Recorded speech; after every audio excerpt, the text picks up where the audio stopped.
Hello, hello, and welcome back to the JoJo and Joe show here at the Two Joes podcasting studio in the Valley of Salt Lake. Today we are getting back on track. We just got back from a little vacation and we are going to dive in again to the UFO thing. We're running through the Basement Office. It's a YouTube series put on by the New York Post. And we've been through 9 episodes of this show, and today we're going through episode 10 of The Basement Office, and I'm excited about this one because they're talking about aliens. For the first time. Hi, JoJo. How you doing today? Welcome back to the show. Thank you very much. So basically, I'm really excited. This is our 11th podcast on UFOs, and for the first time, the Basement Office is going to delve into the fact that the UFOs are not self-propelled. They are propelled by somebody who I guess they're calling aliens in this case, or close encounters. Yeah, I mean, we've talked about aliens on the podcast, but none of the New York Post shows have really talked about aliens. Yeah. You know? So I'm really excited to see what they have to say about this. Well, and you're topic. still on the fence, right? I am. So this ought to, maybe it'll knock me off the fence here toward the alien side of things, maybe. Well, have you climbed the fence of UFOs? Are you willing to admit they're not from the government, or are you not quite there yet? I say it's as likely. That's where I'm at right now. It's as likely that they are not of this earth. They're not black ops. Well, they could be of this earth in the future. They could be from this earth from another dimension. Okay, I like that. Yes. And then there's also other posits. There are other theories out there that I haven't even considered because my brain just isn't big enough. So, yeah, I mean, that's where I'm at. Where are you at? You're totally bought in. Well, do you think they're from another dimension, another planet? What do you think? Well, frankly, all I know is that they're not human. Mm-hmm, mm-hmm. And so they're, by definition of the word alien, it means not human. Well, if they're from the future and they've just evolved into something that we don't recognize as human, would that still be not human to you? Or? Well, I don't believe that that's the case. Okay, that is a valid theory, I would guess, but there's many different kinds. Sure. There's different ships, there's Tic Tacs, there's the triangles. Cigar-shaped ones. Yeah, exactly. I saw some good cigar-shaped videos not too long ago from another channel I follow. Cigar-shaped? We haven't talked about that. And there's like 5 of them hovering out, and it's weird, It's so hard to know if they're edited, though, or if they're Photoshopped, but they look pretty authentic to me. What's the difference between the Tic Tac and the cigar-shaped? That sounds much larger. It could longer. It could be the side view of a triangle craft. That's just it. If you see these things from different perspectives, they look different, right? Absolutely, especially when the human mind is going into its lizard brain. What am I seeing? I don't understand it. I'm afraid. Yeah. Right? So I'm trying to catalog some of the better ones, and so maybe after we get off the UFO subject for a while, we want to revisit it. We can look at some of those. Yeah. I don't know. We'll see how this goes. I want to say, maybe this will just be a UFO show from here on out. I don't know, because they're seeing sightings all the time. It's crazy. Okay, well, I mean, that would be fun, but, I want to get onto some other topics. Yes, I want to get onto some other things. Cowboy shows. Wyatt Earp. What is the true story? But anyway, before we start this one, I just want to say, those of you out there who have not listened to our last episode, it was a shorter podcast on the big reveal, and I do recommend that you listen to that because it was a lot of fun, even though there wasn't much information released, or I might even go so far as saying no new information was released, which sounds like the U.S. government. But anyway, all right, I'm ready. Me too. Let's dive in. Encounters.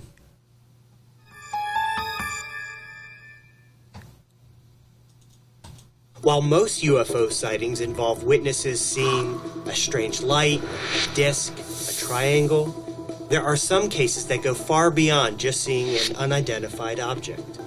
There are many documented cases that involve seeing the occupants of that UFO. Beings, humanoids, some witnesses claim aliens. Did you see the eyes? What did they look like? They were orange like that. Today we will look at historical evidence of close encounters of the third kind. Welcome to the Basement Office. What is third kind? What the hell does that mean? I mean, it's non-humanoid, I think. What's the second kind? I don't know. We can look that up later. I wanted to point out that even though you're saying that there are other types of aliens out there, it seems like the one with the big black almond eyes is the preeminent one. Yes. Sounds like that's the case. And the reason I ones brought that up people is see. because in the video, the children are describing what they saw. Yeah. Okay, here we go. So obviously, Nick, when people hear Close Encounters of the Third Kind, they think the Spielberg movie, right? Yeah.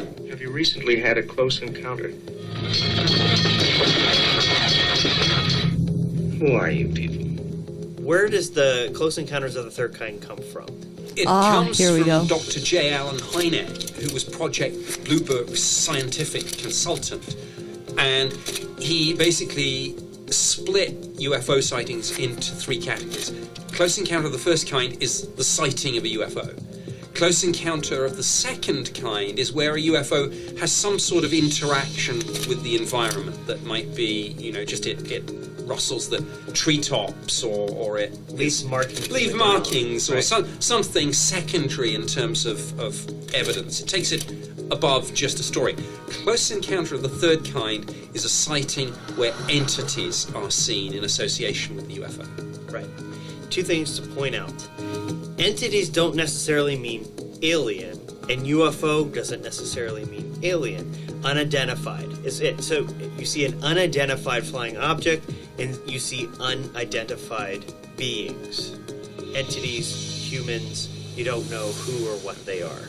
We've handpicked some of the best, in my opinion, documented cases of close encounters of the third kind.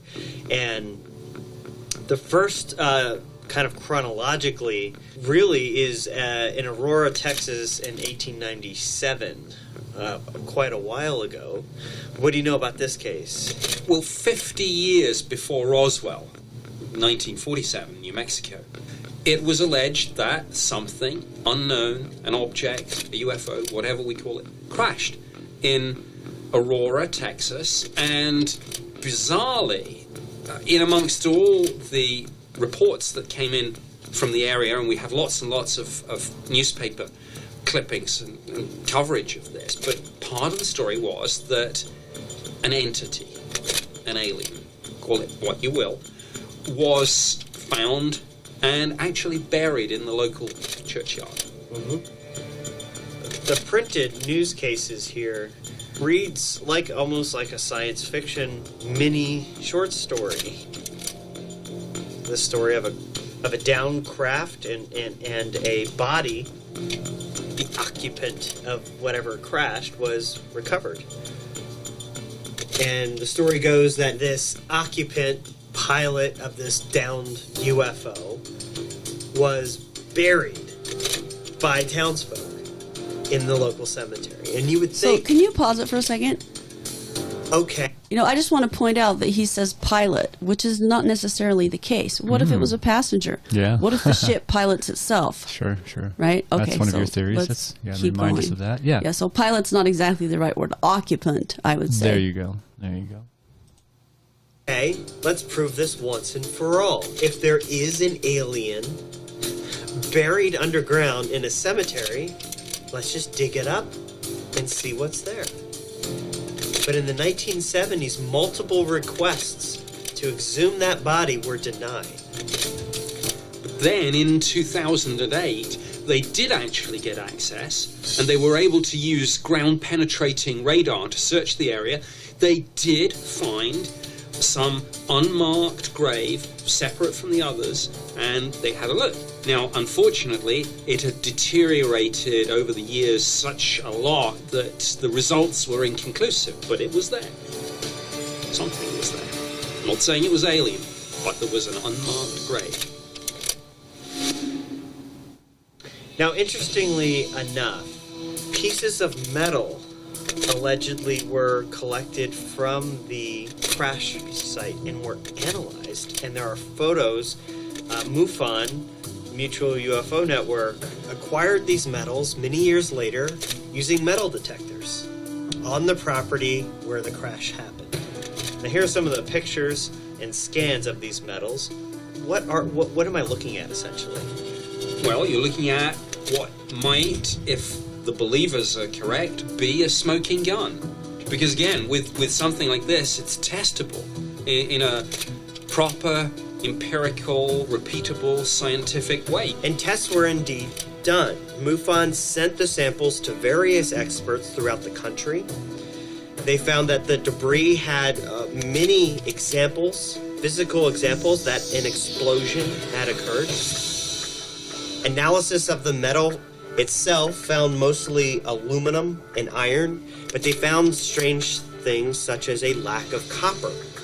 And this was considered an anomaly because most commercial aluminum that contains iron also contains copper, and they found none. They also discovered several alloys here that remain unidentified. Now, a press release put out by physics professor Dr. Tom Gray of North Texas State University, based on his own independent analysis, called the metal debris, quote, puzzling. So while there is some documented evidence that something crashed, something did happen, there is no conclusive evidence that it was alien and that a dead extraterrestrial body is buried in the ground in Aurora. What's your take on this? Either, as the skeptics say, this whole Aurora crash story was made up.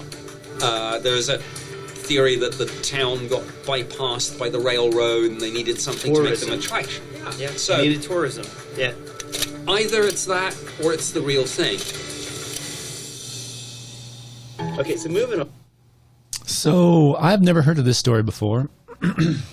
It's kind of fascinating, but it could have easily been a meteorite or something like that, I suppose. No one A actually meteorite with somebody riding on it? no one actually saw the craft. They found an unmarked grave with something there. So maybe the Inconclusive. meteorite hit somebody and killed them. I would like to know more about what they found when they dug up that grave. Something there, but inconclusive. Sounds like Well- they didn't dig it up. Sounds like they just radared it. Well, I don't know. He made it sound like they did dig it up eventually, okay. but again, I would have wanted more on that. So I'm not really too invested in this story. Okay, well here's my theory. I think that it was buried, and then whatever year it was that the government started its black ops, process of looking into UFOs and possibly other, beings on these UFOs. I think they dug it up a long time ago, and that's why when people were trying to get it dug up, they never got permission. I think the government took it almost as soon as it was buried, and they have it somewhere, and they're just not telling us about it. 1897 government in Texas. No, I would say it was dug up when the investigations into UFOs officially started. Like in the 50s. Yes. 50 years Well, later. A lot of decomposition Yeah, could have but why would occurred. they block digging it up? Nobody knew the person. And why right? wouldn't the town, if they were trying to get tourism and everything, make a bigger Yeah. deal of the grave and everything? So that's I why don't know. it just doesn't make Yeah. sense that it was never dug up. I believe it was dug up shortly after Roswell. So you put some stock into this, though. Yeah, why not? Yeah, I guess why not? But I don't know. I'm not buying it. I'm not too invested in it anywhere. Okay. All right, moving on. So secret remains dug up by the government and never Yeah, revealed. so, yeah. There we go. Okay. On to a case that is well documented, reliable witness, and a great story, in my opinion, is the Lonnie Zamora case in New Mexico, 1964. We set up the scene here of Zamora's close encounter of the third kind. Well, he's a police officer and hears this strange roaring sound. And at first he thinks a shack full of dynamite must have blown up or something like that. And then he looks up and he sees this object and he's kind of radioing this in and wondering if anyone else is seeing it. And then, a short while later, he comes across an object on the ground, a kind of oval-shaped, egg-shaped, dare I say, tic-tac shaped, yeah. And this thing is like resting on the ground on legs, on some sort of landing gear. But even more bizarrely, there are two figures that he sees. Two short figures, essentially humanoid, but he can't really quite make them out. They seem to be dressed in some sort of white overalls. Right, like the size that he describes were the size of children. Yes. And basically they get back in and this thing takes off and shoots off to the horizon. Right. And now, there's a lot of documentation here. I mean, this is Zamora's sketch. So, you know, roughly this is what he says the craft looked like. And then this is an artist's impression of that sketch with the beings that he saw next to it. Now, first on the scene was the New Mexico State Police, who gathered evidence, filed reports. Next on the scene was the U.S. Air Force and Project Blue Book, and then eventually the FBI. It's unclear why the FBI shows up. No one knew why the FBI showed up. In fact, the FBI told everyone there to keep their presence there a secret and to keep it quiet. So, okay, evidence is gathered, evidence is observed, broken branches, burn marks, impressions in the ground, all evidence of something actually being there. You can see the people in this photo, so you can judge the size of how big that object was, where the impressions are in the ground here. Here, at the scene of the investigation, they found fused sand, I believe, where when you expose sand to high temperatures, it becomes glass, essentially. And yes. I think they found evidence here of that. This is real, tangible, physical evidence that something anomalous was interacting with the environment. Right. When you've got... They're saying real, tangible evidence of something interacting with the environment, but all these pictures are kind of underwhelming as far as I'm concerned. Well, but consider that it was in the 60s. Granted, but what, we didn't have the ability to take a decent picture in the 60s? I mean, Well, these they're- pictures suck. I don't know.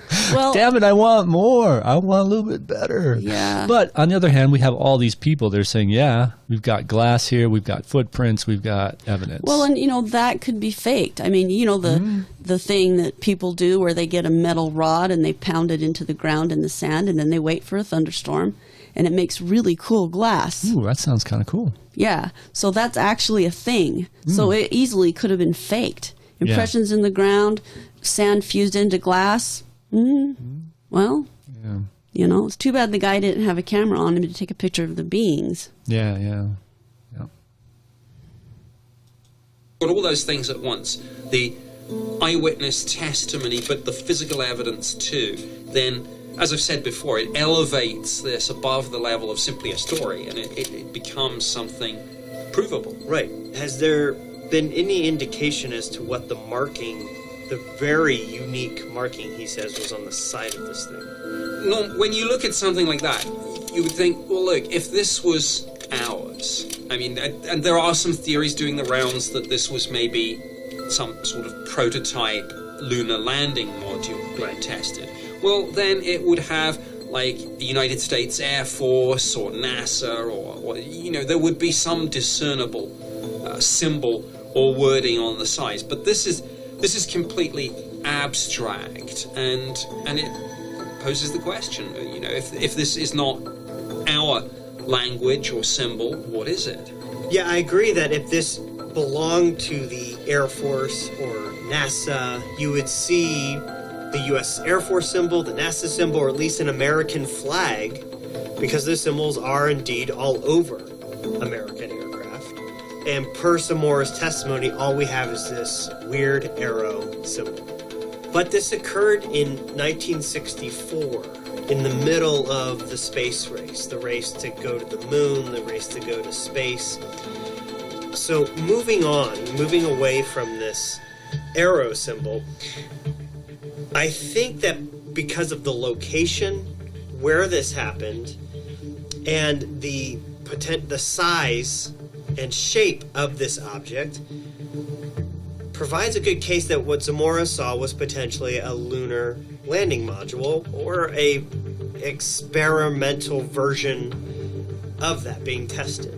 If you look at the various lunar modules that they actually used, I could see this being perhaps a prototype. This is in New Mexico, where tons of testing grounds. The Army, Air Force, etc. Here in the deserts, they were blowing up nukes, testing grounds for many weapons. Perhaps they were testing a lunar module, something that was small, and so they needed small humans in order to fit inside of it. The capacity, weight, and height to fit inside this thing is a certain amount. They needed shorter individuals to pilot this thing. So, Okay. Dwarfs. I don't buy that. I don't think the Air Force is going to go out and hire dwarfs to make because they built the capsule too small. I don't. Well, yeah, I mean, that doesn't make sense, Yeah, too, yeah, because it's a they're little bit of a stretch. some of, most of them have physical issues that would prevent them from being a viable astronaut to go into space. So why, there's no, there's zero reason for that. I don't buy it He's either. trying to make the theory that this is a lunar landing testing module kind of fit what they saw. Well, it looks it's like not. a freaking Tic Tac. Yeah, Hello. I know. And the way it took off, the way that he described that it took off, matches the way Tic Tacs are. 1 second they're there, the next second they're not. They're capable of really high velocities that our rockets still, even today, are not capable of. So back in the 60s they were able to do that? I don't think so. I believe there's more than one case. I can't remember what the other one was, where it took off in a similar way. It kind of took off vertically, like had a rocket or it had help. But once it got up in the air, then bam, it's gone. It's like that rocket turns off and they use their gravity propulsion system or whatever it is. So this theory is a stretch, and I think he knows it. He's just trying to have fun with it. Yeah, which is exactly what I was doing with the whole let's pound some iron things into the desert and wait for a thunderstorm, Right. there's nothing about this that says alien. Well, let me throw a curveball into this story. Ooh, curveball. Army here we Captain go. Richard Holder is the senior officer at White Sands Testing Range. Now, this is a facility. It's where the largest testing facility in the United States. It's where the first atomic bomb was tested, and he actually went to the location of the sighting afterwards. He interviewed Zamora, and Zamora himself brought up this possibility. Well, could it be that I actually saw something, military kit being tested? And Holder said, no. He said, we currently have no craft that looked like that, and we were not running any tests that day.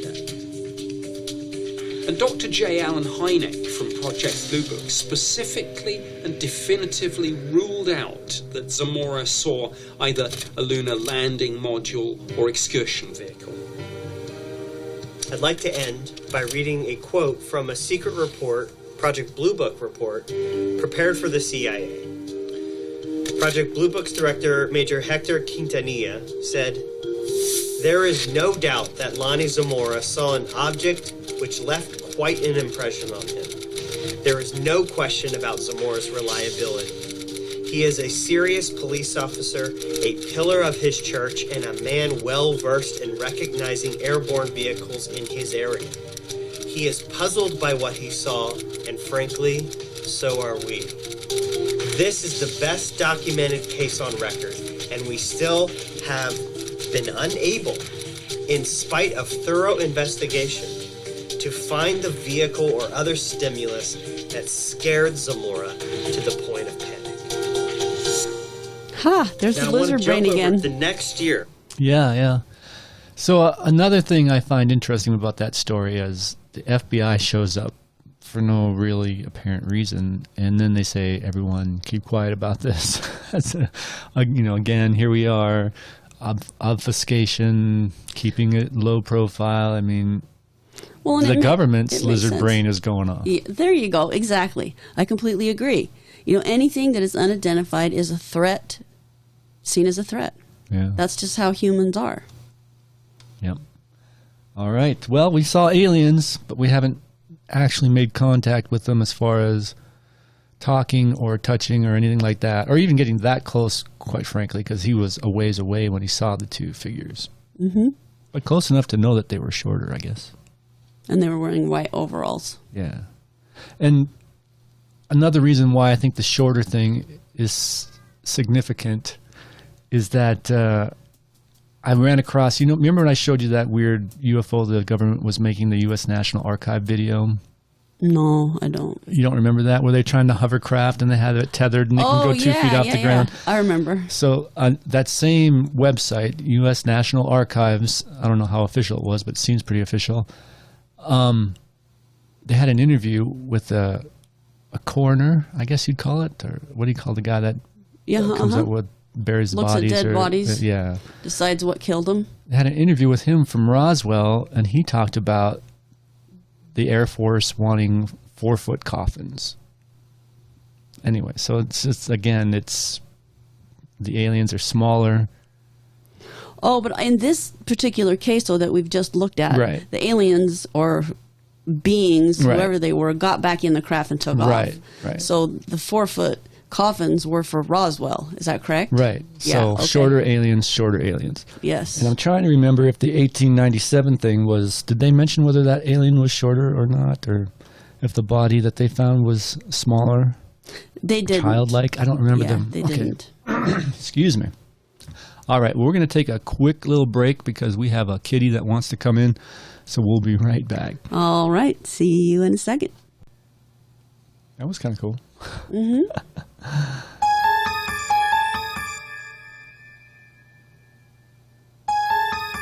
Gotta do more than one. All right. Yep, you have to do two. All right, we are back. Got my coffee freshened up, and we got our cat indoors here. You might hear in the background a little bit. And he actually put on some clothes. He was in his pajamas before. That's one of the reasons why I like doing my podcast using my console and not worrying about video at all, is because I don't have to comb my hair or anything. All right, so we just got done with this Zamora case. It was interesting. I like the fact that there was evidence, there was newspaper articles, there was pictures, there were U.S. Air Force involvement, FBI involvement. So a pretty good case. I'm invested in this one a little bit. Are you? It's pretty Okay. good, yeah. Well, I'm just, I'm looking at it just to take the other side. There's no real proof. All that could have been faked. Mm-hmm. It all could have been some big cover-up because some kids stole a prototype and blah, blah, blah. I mean, I like that one. okay, right? So I'm just, my opinion is that, yes, there are UFOs and there are aliens, obviously, but I'm taking the other side on this case because it easily could have been faked. Yeah, I wonder why they land, just to stretch their legs. Why are they wearing white overalls? Yeah. I mean, and we'll talk more, later about the aliens that I have seen and what they were wearing okay. and the sizes that they were and, Okay. et cetera, et cetera. I'll look but forward to that, yeah. not yet. Let's see what the next case they Yeah, bring up is. they've got some good ones. I'm interested. Here we go. I think they're doing them chronologically, I think.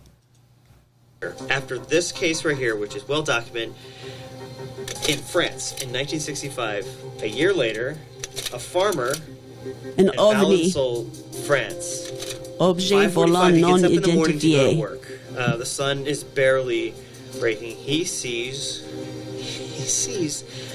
what Zamora described, which is this white, round tic-tac looking object in his backyard, and also sees two occupants. And just like Zamora, That's interesting. he describes these two figures as being short, not quite 4 feet tall, like children, dressed in a tight grey-green outfit of some description, disproportionately large heads, huge slanted eyes, and he said they were making a sort of grumbling sound. He claims in the police report and in the reports out of France, he says that when he slowly approached this object, thinking it was a helicopter, one of the occupants pointed something at him, and he said he felt like he was having a stroke, couldn't move, he was paralyzed, he couldn't move. The occupants, like in the Zamora case, he claims got into the craft and took off vertically again, leaving a lot of evidence on the ground, physical evidence on the ground. The local police show up to investigate. The National Police, which is like a branch of the military in France, show up to investigate. And then GPAN, which is a unit within the French Space Agency, basically their version of NASA, shows up to investigate, collect evidence and data. What else is there about this case that sticks out to you? What year Well, was again, this? it's the physical I evidence. think it was that 65. Okay. corroborates just the eyewitness testimony, and they, after this incident was reported, they went to the landing site, and sure enough, when they looked at the soil, they found higher levels of calcium than would be normal and higher levels than the surrounding Right. area. I mean, this was a lavender field, and they found what appeared to be cellular changes at the cellular level in some of these plants. And can you pause it for a second? Yeah, this is interesting. Okay, can I just say this supports my theory that they're grown rather than built. You think that's why calcium was left behind? Okay, so calcium, or did it get changed into calcium? Well, how can sand soil turn into glass? Huh? Well, how can soil that does not contain calcium get calcium? Something with calcium lands on it and leaves it behind. Yeah, right. And calcium is what makes up our bones. Oh, yeah. You know, and so that's why I'm saying this supports my theory that these are grown rather than built. Okay. I'll give you that. I'll give you that. Thank Interesting. You. Yeah. And a lavender field, you know. That's when they pointed something at him and froze him. Freeze ray. So cool. A stroke ray. A stroke ray. Death ray. Well, was it a death ray? They don't get the impression they were trying to hurt him, but halt him because he was approaching. Yeah, that makes sense. And he heard grumblings, like they were communicated using some kind of weird grumbling noises. Really like, here comes one of those stupid humans, let's get out of here. And it's interesting that all these sightings are really close together. They're right around the time of Roswell. They're right around the time of us going to the moon, which, perhaps if we were to look for a motive of these Tic Tacs that we keep seeing, they're coming to see what our progress. What are we up to? How are we doing? What are we up to? When are we going to get to the moon? This is. But a lavender field in the middle of nowhere. I mean, Roswell or New Mexico makes sense because nuclear testing's going on. Area 51 is sort of close, I guess, when you're moving that fast. That makes kind of sense in a way. Air Force Base, but a lavender field in France? Yeah, that's a good question. Maybe they run on lavender. That is a very good question. Yeah. Anyway, so interesting. Why there? Yeah. Very interesting case. Again, children's size, 4 feet tallish. Well, and can I just say, perhaps there's a lot of these landing and they pick places where they don't expect people to see them, and just maybe a few did. So I'm running the theory that a whole bunch of Tic Tacs have landed all over the earth, and they purposely seek out sites where there's no people. And every once in a while, they encounter one person. So far, we have not seen a single one where 2 people saw the aliens together. Ooh, good point.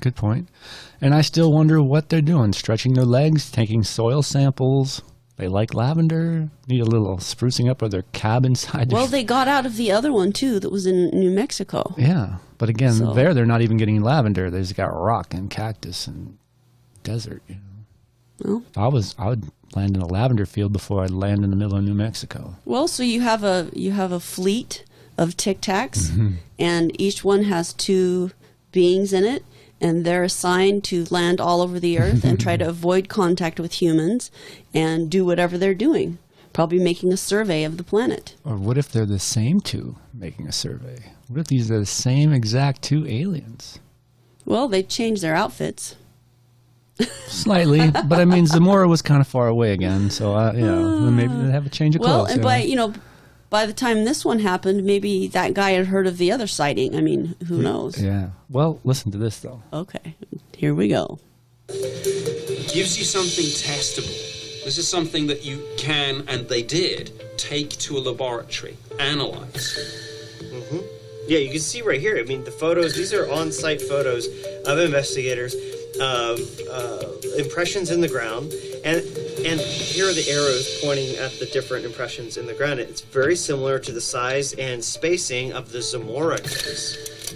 And again, that outlying factor, that curveball, are the occupants. Yes, and in intelligence work, one of the questions you always ask is there corroboration from an independent source of this information?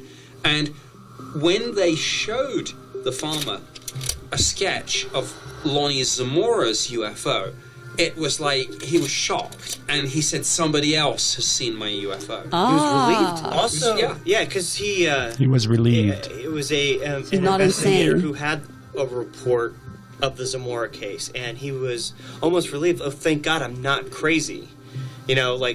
he pointed to a literal sketch of Zamora's and said, "That's it." And I'm so happy someone else saw it because I thought I was crazy. I wonder if he saw the same These people were unaware of hieroglyph. each other. They didn't know each other's stories. It was only the investigators who made the connection and thought, let's see what happens. Right. And as I say, that's corroboration from an independent source that seems to validate. And the other important thing is, of course, if you go back to the speculation, well, could this be the US government testing some lunar lander module, something like that? Well, not in a lavender field in France. Random farm in France, exactly. It should be noted that investigations by official and civilian agencies confirmed the farmer's sincerity and good character. All right, let's move on to... So look, before we move on, Yeah. you made a really good point. He looked at the sketch and he said, "That's it." So to me, that means it had the same markings. I wish they would have mentioned that, but yeah, I Yeah. think we can maybe assume that. Yeah, he was pretty close to it. If he was that close to the aliens, to hear them grumbling, mumbling, and get froze by them by the freeze ray. Yeah, and it sounds like they didn't mention it either, that he had no serious side effects after that. You know, that he was okay. Yeah, I think so, yeah. He was relieved that someone else had seen something. And I wish they would have talked a little bit more about how it left or how it took off. Did he? He witness did. I it think he said it took off exactly the same vertically way. and whooshed away? Okay. I do believe he said that. Very fascinating. I really like the fact that these landing gear impressions were similar to the Zamora case, which is corroboration, and probably why I gave the Zamora case more weight than the Aurora, Texas case, because I knew it was corroborating with the France sighting, because I have watched these videos before. So Okay. anyway, that's why I'm just going to put that out there for what it's worth. Okay. All right. So really interesting. Aliens, freeze ray. This is cool. Moving on. All right. Oh my gosh. I love I just couldn't... I had to read through this 3 times because it's so awesome. Awesome. Okay, so the Canary Islands in 1976. OVNIs. Yeah, this is Said- June 22nd, 1976. Hundreds, thousands of witnesses from all around the Now, what Canary year Islands was it? seeing 76. this huge UFO. A photo was taken. When you read the testimonies about this orb, this object, what everyone seems to agree on across the board, whether it be the naval officers in the boat, whether it be the taxi cab driver, whether it be the physician at a patient's house who observed this, is that this orb was huge. In the official Spanish military reports, witnesses say the size of the orb was originally seen as about 3 times the size of a full moon. But then, quote, the sphere began to grow and grow until it became huge, like a 20-story building. And as you can see in the second photo, by looking at the buildings in the foreground, this thing is massive. Witnesses then say the orb suddenly took off at a, quote, breakneck speed and disappeared. What everyone also agrees upon is when the orb disappeared, when this centerpiece disappeared, the ring remained for a while. It hovered in the air, just this ring. Now, this may seem like a close encounter of the first or second kind. How does this case transfer into a third kind? Wait, can you pause it for a second? It comes with So I just want to say something. This one, to me, obviously is a different ship. Different It's alien. not a Tic Tac. Yeah. It's a different ship. This is like the only case I've ever heard of that had a huge 20-story tall orb before. Okay, so I actually have a friend who had an experience with one of these. So basically what you have is you have this thing that appears, and then it starts to grow, and then it gets the ring around it or whatever it is. Builds up some Yeah. energy or some So plasma. This really supports your theory that this could be from another dimension, and this was a wormhole opening, and this craft entered the wormhole, completely manifested itself on this side of that wormhole, and then it took off. And the wormhole was still there for a minute until it closed up. Yeah, that makes sense to me. I've seen it in movies. Well, exactly, but I mean, that's really what this one sounds like. Yeah, this is really interesting. Like I said, this is the only case that I can ever remember seeing that had a spaceship like this. I can't wait to see how they tie it into an encounter of the third kind. Yeah, and then when they're done with that, I'd like to tell you the story of my friend who had one that was similar to this. Love it. Okay. The physician's report. This physician who was visiting a house of a patient, and he encountered, one assumes, this very object basically hovering over the road. And he said this was vast, and then when he looked up, he was able to discern inside this craft occupants. In the official report from the Spanish government about this incident, the doctor is thoroughly interviewed. He and the taxi driver are driving along. They see this giant orb. He asks the taxi driver, are you seeing what I'm seeing? And then when they get closer to it, he exclaimed, "My God, what is that?" He says he could see through the orb as if it was transparent. He could see the stars. And inside the orb, he sees two figures. And he wasn't alone. A couple from the window of their house. A teacher, a police officer, a farmer. They all see two figures inside this giant orb. And their descriptions of these entities all match up. And tall. Oh my God. I've seen those. Oh my God. I've seen those. Oh my God. Okay, well, anyway, let's keep going. I've got chills. Look at me. I have goosebumps. Oh my gosh. Can you see my goosebumps? You do.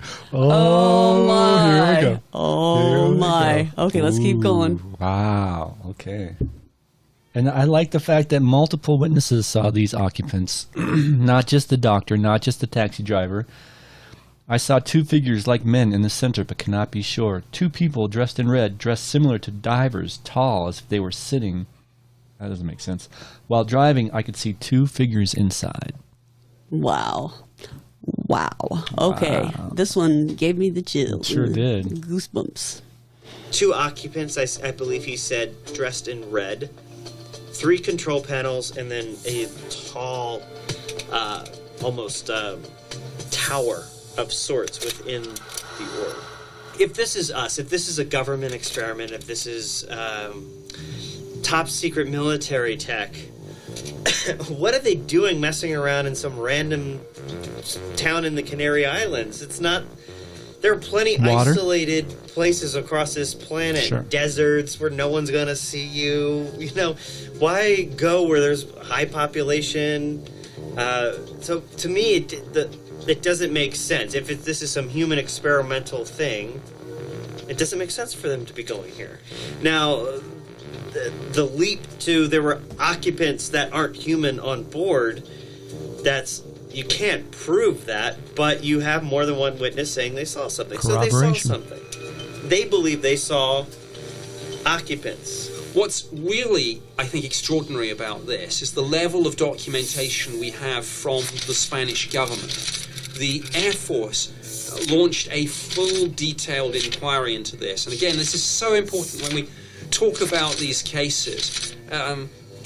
Where you've got that government archive of documents that you can say, well, look, here's what the Air Force came up with. And they launched this inquiry. They took witness statements. They were so meticulous with this. They split the witnesses into different categories according to their reliability. So, for example, into the highest category of reliability went pilots, aeronautical engineers, then police officers, physicians, and you know, they would give a lot of weighting to those sightings.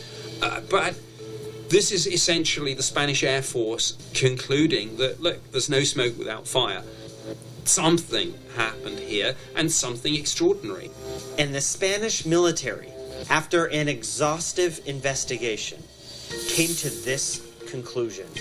Quote, "The analyzed phenomena really occurred on the night of June 22nd, 1976. Its nature is completely unknown. The final conclusion is reached that the object observed was an unidentified aerial phenomenon." So this one right here. Okay, interesting is that they another didn't head- say anything about the passengers. The occupants? Yeah. Well, they did. They're tall and red. No, not in their final. Yeah. Well, now I'm interested in saying they didn't really say how long this event lasted. They did kind of say how the orb went away and the ring remained. Yeah, I mean, they're doing a show and they're trying to probably keep it within time constraints. But yeah, there's some questions there that I would like to know more about too. They didn't mention the passengers or the occupants or the pilots, whatever they were. Well, the red jumpsuit, tall. Well, but they didn't mention it in their final. No, Final they didn't. note. That's my point. There is Well. why not?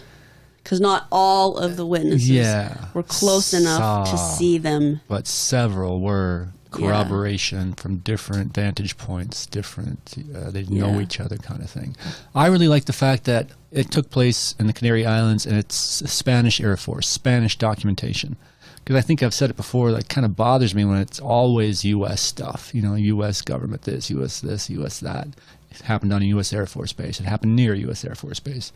I really like that this happened elsewhere. Yes, that's that's and corroboration you're right. in a way. And that makes it more plausible. Yeah. Now we've got French, we've got Spanish, we've got, even American. Belgium. That one Belgium sighting was Yes. pretty intense. That Yes. was really seemed authentic to me. Yeah. All right. This might be the most interesting sighting that I think I've ever heard of, and I just heard of it this year. So I can't wait to hear. 1976. Can't wait to hear what you think about this one. Oh, Yeah. this is the next one. Okay. Head scratcher. On September 16th, 1994, at the Ariel Primary School in Zimbabwe, 60 school children on recess outside claimed to have seen a disc-shaped object land behind the school, and 2 occupants, like the Zamora case, like the French case, 2 occupants next to the craft approach the children. Are you familiar with this? Well, this is extraordinary, and this is a mass sighting by any definition. Multiple witnesses, and this was a case that came to the attention of a very heavyweight academic figure, Dr. John Mack, professor of psychiatry, Harvard Medical School. He heard about this. He flew out there. He interviewed a lot of the children. What did it feel like when he was looking at you? Felt scared. Felt scared because I've never seen such a person like that before. And he was convinced that this case was real and that what they said happened actually did happen. As far as one can tell, these people are talking about something the way a normal person talks about something that has happened to them, except for one problem, that according to our worldview, it's not possible. And a new documentary film called The Aerial Phenomenon has uncovered the original video interviews of the children by Dr. John Mack. I know this is hard. I know it's hard. What's fascinating is they're not in a group. He does them one by one. One by one, what did you see? What did it look like? What color? How tall? And these are young kids, and they all are consistent. It's all consistent. It's not like one Consistency is saying, well, it important. had 5 heads and stuff like that, and they're so different, the stories. They're all the same story. And when they're asked to draw, they collected sketches and drawings from these kids about the craft. Looks like a tic-tac.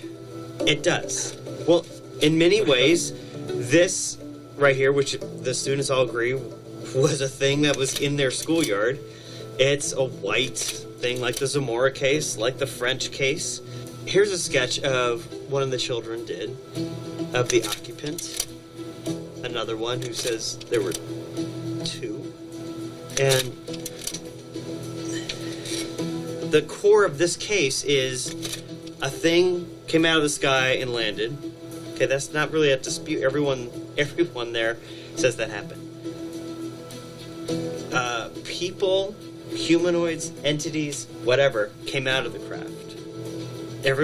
Something came out of the craft. Everyone, just like the Zamora case and the French case, everyone seems to kind of agree that happened. Now, where it gets weird is they say they were spoken to. How did those thoughts come to you? Did they come to you from the craft or from the man. the man? Some of the children believed that they had been given messages somehow, the communication, maybe telepathic. The other point about all this is that these children, I mean, they stick to their story. I mean, 25 years on, people need to know there is something else out there. It had a deep and profound effect upon them, and still does. You can't, in this subject, ignore the data just because they don't fit your preconceived ideas. You have to say, okay, if this is what people are reporting, what did they see? What does it mean? Right. In the courts, in the actual justice system, if you had a child or a couple children out. I want to pause it there, just to get your initial thoughts on this. Pretty fascinating, isn't it? Well, and this answers my question. You have multiple people seeing the occupants, and then they interview them years later, and also they've been communicated with. I'd like to hear more about what these communications were. Yeah, I don't know if they'll mention it in this video, but I think I remember seeing somewhere it was like, you're killing your planet, you've got to turn things around. Something along those lines. Yeah. Why they told us to children, I don't know. Maybe because, well, now they're... What year was this one? This was took place in 94. So if you were a child in 94, here we are 30 years later. Yeah. You can vote. You've got some, you're able to do stuff. I don't know. It's fascinating. I hope they mentioned that in this one, but that's what I remember them saying. Yeah, this is absolutely fascinating. I'm floored by this, and isn't it? completely. I mean, this is the Tic Tac. This is the short two people that we keep seeing over and over and over, and this is a mass sighting of children who aren't making it up because they interviewed them individually, and their stories all corroborated. And they don't have a lot of baggage, like adults would. Yeah. They're not scared of admitting they were it. Still scared of the event when it happened. Impactful. Yeah. Still to this day, it impacts them, and some of them are out there trying to spread the word. But at the time, they when they're looking at this thing, they're not saying, "Oh, well," or "I shouldn't say anything because they'll think I'm crazy." They don't have all that baggage. That yet. Yeah. How old were these children? They didn't mention. I think they range in age. It would be interesting to watch that documentary. Yeah. I jotted down the website they mentioned, aerialphenomena.com. Yeah, I would like to watch that documentary. That sounds very fascinating. There might be enough info out there, videos out there, sightings out there that this is just a UFO show. I don't want it to be, but man, it sure is fascinating stuff and fun to talk about and posit and theorize and all that good stuff. It is, and we can also reach the fear point by looking at these like I did, Those goosebumps were fear points? It's exciting points. It's the lizard brain, like I said, that was corroboration for me. I've never heard anyone else mention the taller red ones. Wow, yeah. Which I have seen. So, yeah. Plane, and there was a crime committed, and the police interviewed them separately. What did you see? And they all described the same thing. That would be used as evidence, admittable evidence in a case that could possibly convict and prove without a shadow of a doubt that something happened. Here you've got dozens of cases like that, dozens of saying the same thing happened. Yet this story is so, in my opinion, underreported. It's almost like it's so far out that even the UFO believers think, it's safest just to stick to the pilots and the radar operators. This one, let's not go big on this because it's too much of a gift to the skeptics. Okay, so you mentioned skeptics, right? And a skeptic might look at this case and say, it's just a bunch of scared, confused children. That it might be a case of mass hysteria. And mass hysteria is a real phenomenon, psychological phenomenon brought on by, in a group setting, brought on by fear and rumor, and it's observable. There are many cases of actual real mass hysteria throughout history. But But There is a study that was published in the U.S. National Library of Medicine and National Institutes of Health called, quote, Episodes of Mass Hysteria in African Schools. Very specific. A very specific study that examines real examples of mass hysteria among school children in Africa. And in this report, the 94 Zimbabwe UFO incident is mentioned. It says this. Virtually every single one of the 62 children iterated this exact same story with same details, and none of them had gone against his or her story. Many dismissed the 94 incident as mass hysteria affecting the children. But when the children were found to not have much prior knowledge to UFOs or popular UFO perceptions, many other people believed that what the children witnessed could have been real. I believe it was real. I think so too. In a actually hard to deny published this one. National Institute of Health study on mass hysteria, it was the one case in all of their cases where they couldn't definitively say it was mass hysteria. What's your reaction?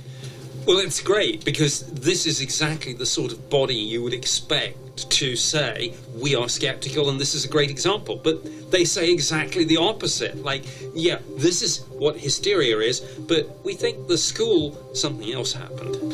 So an official study about mass hysteria couldn't definitively say that what happened at this school with these children and this UFO sighting was mass hysteria. Now, I don't want to go too further with the Zimbabwe story, and I would advise anyone else to dive in themselves. Suffice to say that it's we would very like to dive in. fascinating case. Yeah, that would be fun. We're going to end with one of the most famous stories. Yeah, I've seen more of the children's drawings, and they are very consistent and very interesting.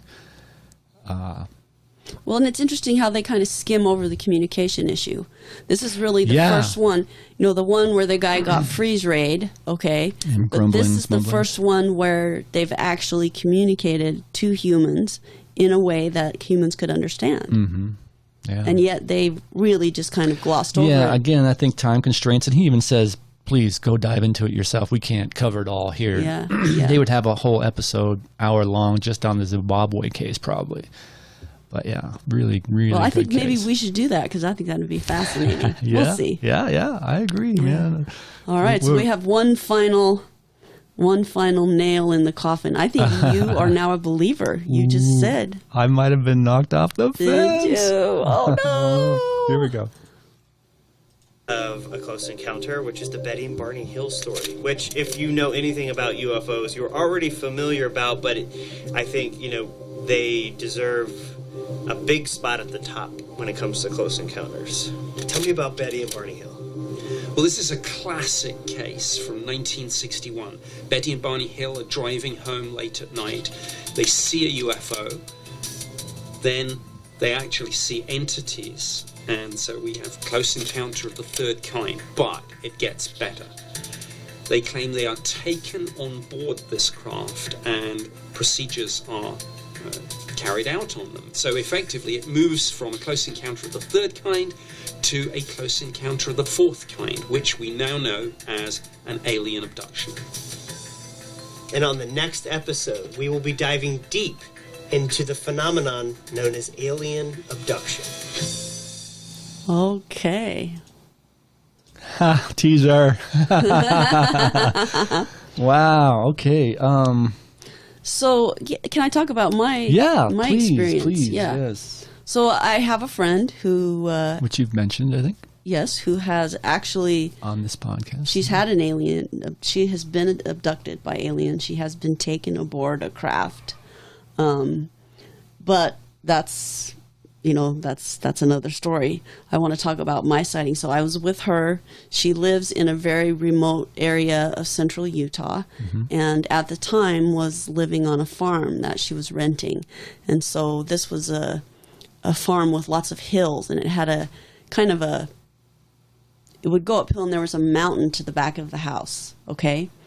And if you looked out to the front of the house, it went downhill a little bit and got flat, and then there was the road. And then across the road, you had more hills with more houses on top of the hills, right? But fairly sparsely populated. And enough that the hill of the farm was, pretty fully visible to where we are. So it was at night, and we went out to the side of the house and sat in chairs. And she called for them. And she asked, because I wanted to see, she asked, hey, come on, everybody who wants to, let's show yourselves. And I think, me, I probably had to go in and go to the bathroom. And when I came back out, I could see them. There were groups of them. And one of the groups was red. They were wearing red robes, and they were very tall. And there was another group that was shorter, that was wearing whitish stuff that could be the ones from the Tic Tacs. Any facial features, eyes, the big almond eyes, anything like that? Could you discern? Or they were up on the hill, and they were in different places on the hill, so almost kind like of far away. How far away are we talking, roughly? Football field? Less than a football field? The first group that was the closest, there was more than one that was in whitish, grayish outfits. And so the closest one to me, so I was on the side of the house and sitting on the porch, and there were 4 or 5 steps down to get to ground level. And then I would say there was a little sort of flat area before the hill started. And the group that was the closest to us was about the same height as humans, but kind of dressed in grayish white stuff, and they were the ones that were the closest. And you got a pretty good arm. Could you have thrown a football to them? Oh yeah, easily. They were probably that's pretty close. That's probably 25 yards 20 around there. feet 20 feet away from me, the closest ones. Wow. And then the red ones were up further on the hill. There was a big group of them. They were all together in a group. So each different kind was kind of in a group. And then there was another kind of whitish group that was a little bit to the left on the hill and a little bit lower. So the groups were kind of separated by a little bit of space. And I'd say the red ones, which were the largest, were the furthest away, and they were the most of them. That had the highest number in one group. And the ones that were closest to us, I did try, to say, hey, come here, communicate, but they didn't.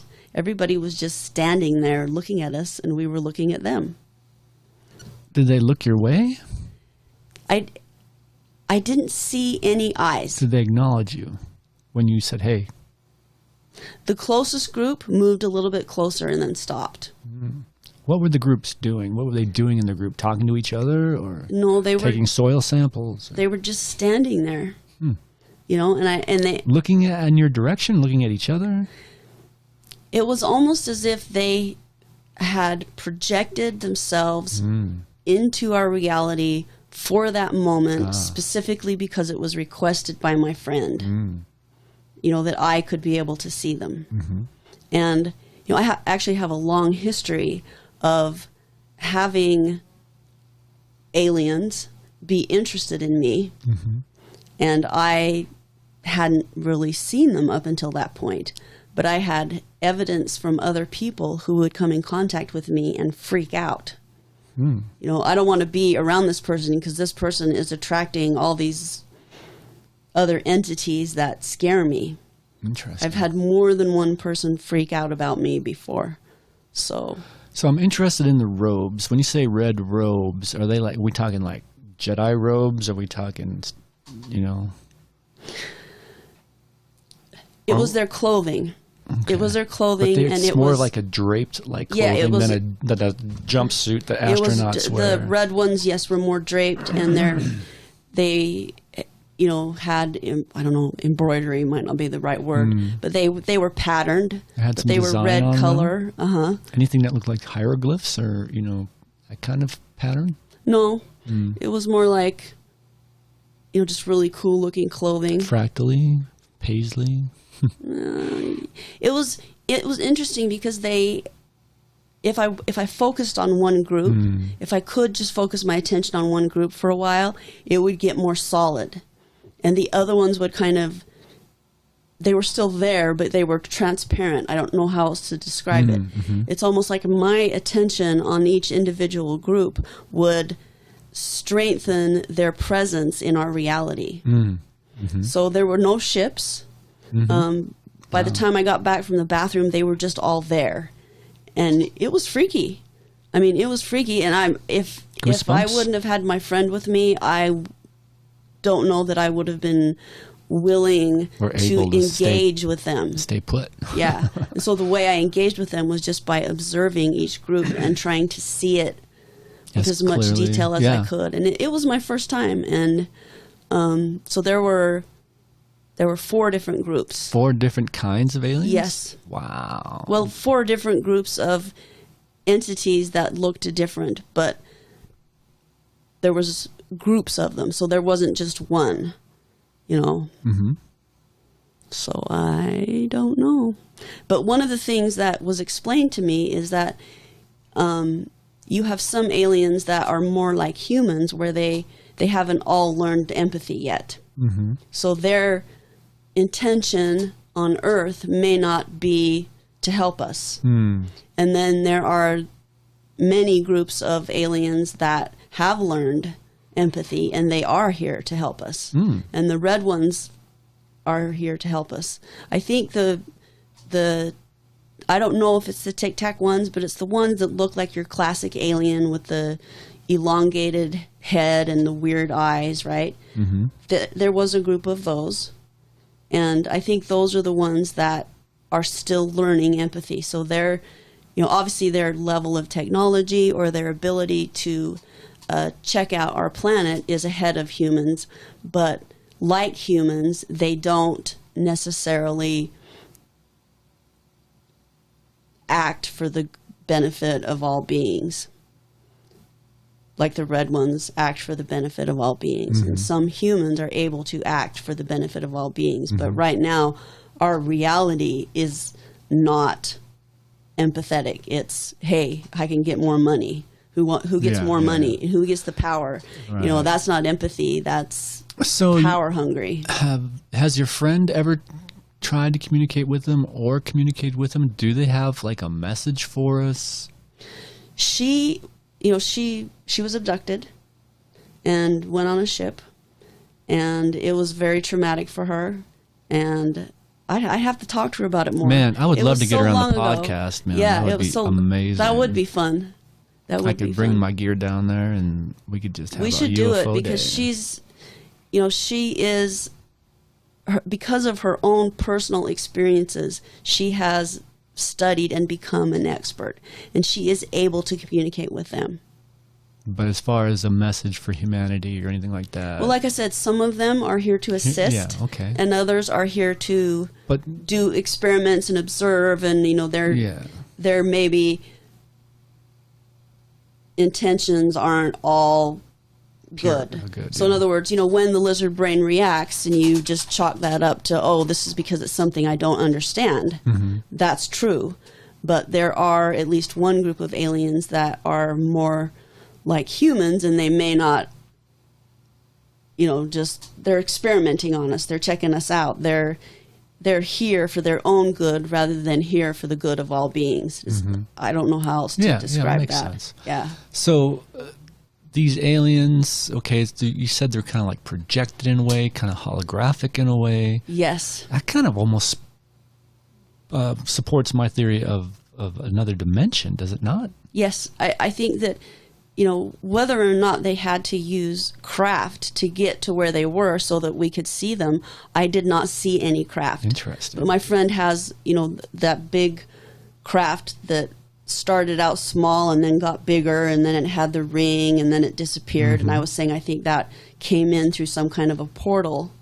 She had an experience like that where it was a similar craft, and it appeared, and then all of a sudden clouds came in and covered it so that you couldn't see it. But she had already seen it, and it was so big, and it expanded, and it stayed there for, we'll have to ask her about it. It stayed there for quite a while. She could feel its presence, and then it went, just like that other one. Mm-hmm.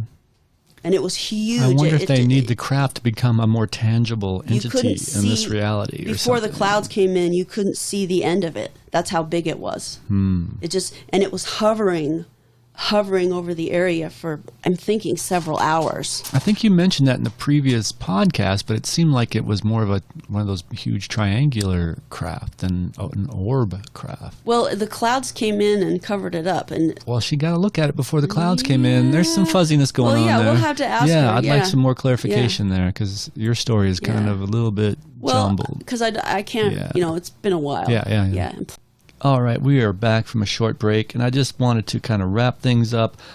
Really, really fun episode. Aliens, do they exist? I'm starting to say, yeah, okay, they exist. I don't know. That's huge. That's huge for you. I don't know in what form, what shape, dimensional, or how tangible they are in this reality, but they are leaving footprints with their landing craft. I mean, they've got evidence of that. Just mind-blowing episode. I hope you all enjoyed it.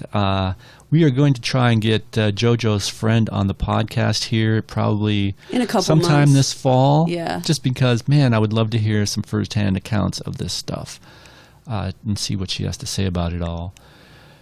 JoJo, any final thoughts on this? Did you enjoy the Zimbabwe case and some of these others that you probably haven't heard of? I'm very interested in, and I haven't heard of any of this stuff, so I'm very interested in watching that documentary, and I would encourage you guys to do it too, because I think it's dig in, people. This is huge stuff. I don't know if the new revelations and everything, if they're just the government's trying to distract us while they do other crap, basically watching the planet go up in smoke, or if these aliens are finally becoming more tangible, more part of the mainstream, because they are actually trying to help us, trying to send us a message. I wish they'd make the message a little more clear and a little bit louder so that we could hear it, because a lot of people aren't getting the fact that this planet's in trouble. This is true. Or, the planet's not in trouble, but the way the planet's changing is going to make life harder and harder and harder for humans to survive on it.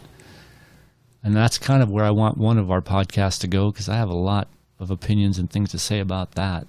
Well, and we're going to watch the next episode here of The Basement Office, which covers alien abductions. Abductions is next, yeah. Yes. The Barney and Betty, I think, is it Betty or Benny? Betty? I think it's Benny, yeah. Hill story, which, I'll let you guys decide when we get to it. I'm not huge on this story just because of some of the stuff that went down. But, here's JoJo saying that abductions are real. So, again, I might get knocked off the fence. So, thanks for joining us here at the JoJo and Joe Show. And it's JoJo is out.